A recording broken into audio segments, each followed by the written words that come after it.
Another thing you may not know about Sarah, Sarah had a younger brother who was born with quite a significant severe disability. And due to that disability, Sarah became a carer for him and sacrificed a lot of her time as a young woman and a teenager to care for her brother. And his needs were very high, and he passed away because of the significant needs that he had. So that's something I really admire about Sarah too, the sacrifice that she's gone through as a young person, and her strength and determination to keep going and launch all these different businesses and have the amazing success that she has. I really take my hat off to her. So looking forward to hearing your presentation, Sarah.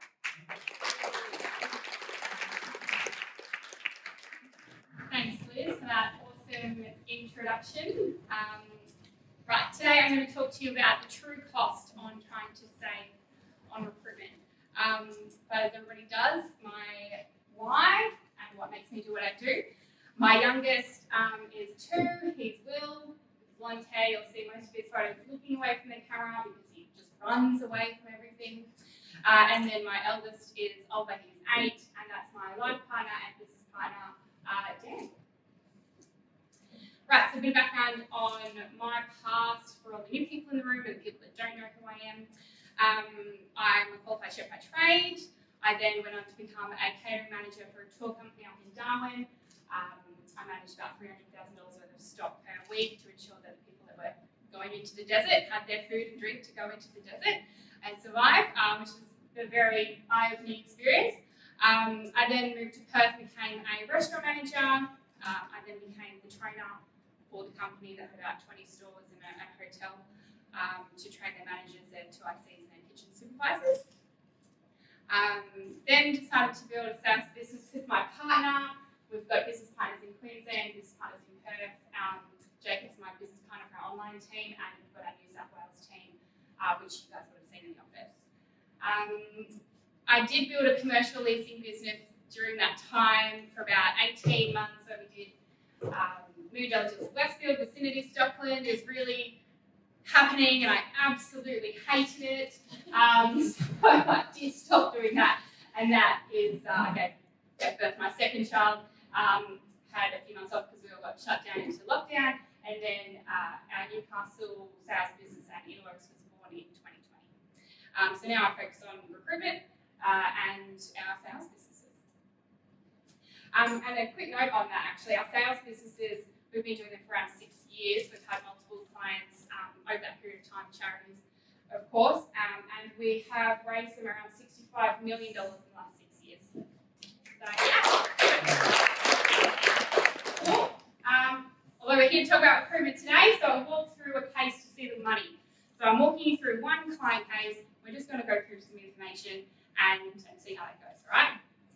So once a client's onboarded, one of the first steps is to generate an ad. Okay, we obviously want to draw in the candidates. And I did a little test. So when clients come on board, I do offer, do you have an ad? Do you already have it I can look at, or do you want me to make one from scratch? These guys had an ad, so I thought, oh, cool. I'll do a little test. So I posted their ad, and I posted my version of their ad to see some statistics. And the increase was 22%. In this current market, that 22% can be a dramatic increase to finding the right person for you. So yeah, it's great to see, obviously in our heads we're like, yes, I'm going to get more people, but to see it in numbers and figures right there is really great. We also find candidates. Obviously, we have a candidate pool. We scour the internet.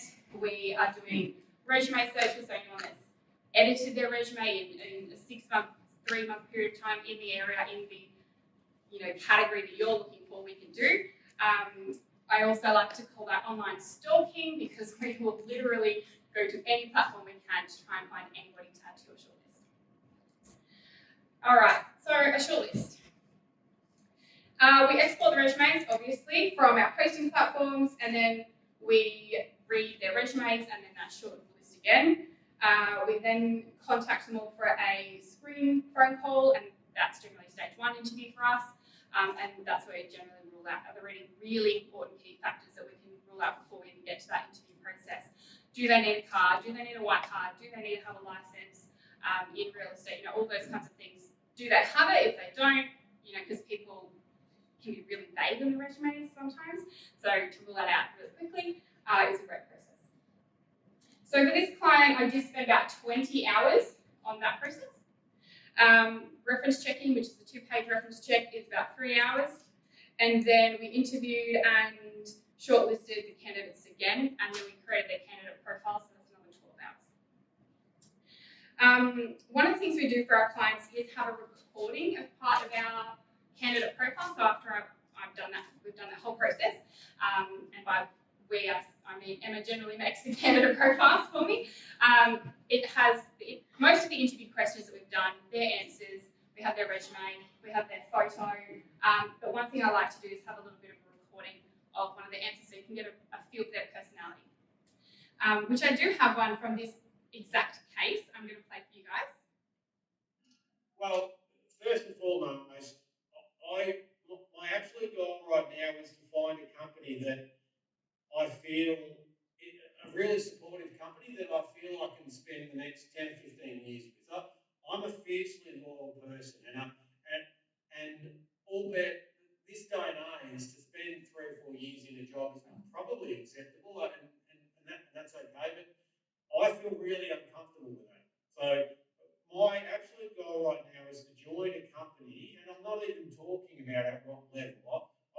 I want to find a really good role that is a supportive, progressive company that I know I can work hard, be rewarded, but spend the next 10 to 15 years with. And that's my absolute goal right now. And hopefully it will be at a level where I can contribute to both the growth, because I think I have really strong expertise over the last 20 years that I can contribute a fair bit in that area, but also the strategic direction as well.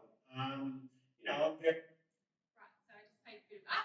I'm sure business owners can agree that was a great answer. Obviously, longevity is one of the key things we look out for. But if you were to get a resume, a candidate profile with most of the interview questions that I've asked, hear a bit of their personality, see a photo of them, see as much info as I can get, that's going to stand out, and that's something that I like to make different to what majority of recruiters are doing in this day and age. You won't find that anywhere else. Is it worth it? Now, put your hand up if you had a job tomorrow, right? Not everybody works on an hourly basis, but you had 4 hours to do a job tomorrow, and you thought, okay, I'm getting out of bed, I'm doing it, need to do this job. What are you costing yourself out at? Now, anybody here 150 and less per hour? What would you charge yourself at? Yep. 200? Yep. What about 250 and above? Yep, cool. We've got some great people. Now, I've done costing at 150, okay? That's 17 hours we spent on this candidate. 70 hours in your business, costing yourself out 150, 10,500. 250, which was majority, 17,500. What's worth it for you? You spending that time, that 70 hours, could be going to get those clients that are going to give you that $100,000 deal. They could be those ongoing IT clients that are going to pay off 50 grand over the year. And that's where I look at, we've got the time here, profile creation, candidate, shortlisting, reference checking, all that kind of stuff. I'm going to do that much quicker than what you're going to do it at. So that 70 hours is me 70 hours, let alone you 70 hours. It's going to be much longer than that. Cool. Referral, what does it look like for me? If you know someone who's stressed, short on time, always busy, and they probably need help and support, there's a very big key indication. If they don't have time for you, they can't see you, they're always busy, their head is down at their desk, and they can't leave their office, they are understaffed, and they are just working themselves into the ground. So I'd love you to connect me with them for a coffee, maybe I can help. Anyone expanding, obviously an easy answer. And anyone with stress with their current team, maybe they don't have the right team around them and they're overworking and it's not working for them, okay? So if you want,